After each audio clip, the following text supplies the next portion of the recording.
રાજકોટમાં રેવન્યુ બાર એસોસિએશને કરી છે રજૂઆત। અશાંત ધારાની પેન્ડિંગ અરજીઓ મુદ્દે રજૂઆત કરાઈ। જાન્યુઆરીમાં જાહેર કરાયેલા નોટિફિકેશનમાં અમુક સર્વે નંબરનો સમાવેશ નથી કરવામાં આવ્યો। સર્વે નંબર ન હોવાથી મોટી સંખ્યામાં અરજીઓ અટવાઈ ગઈ છે। અશાંત ધારાના ઓર્ડર વિના લોન પ્રક્રિયા પણ આગળ નથી વધી શકતી। સરકાર તાત્કાલિક આ મામલે ઉકેલ લાવે તેવી માંગ કરવામાં આવી।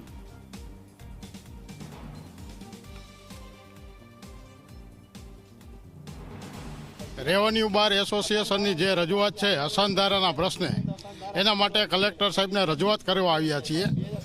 મહત્વની રજૂઆત એવી છે કે સરકારશ્રી દ્વારા જે નોટિફિકેશન અશાંત ધારા માટે છેલ્લે બહાર પાડવામાં આવ્યું, તેમાં ઘણા સર્વે નંબરનો સમાવેશ કરવામાં આવેલ નથી। અને આ જે સમાવેશ કરવામાં આવેલ ન હોય ને અગાઉ જ્યારે પરિપત્રથી સમાવેશ કર્યો હતો, એમાં બાકી રહી ગયેલા સર્વે નંબરના દસ્તાવેજ થતા નથી।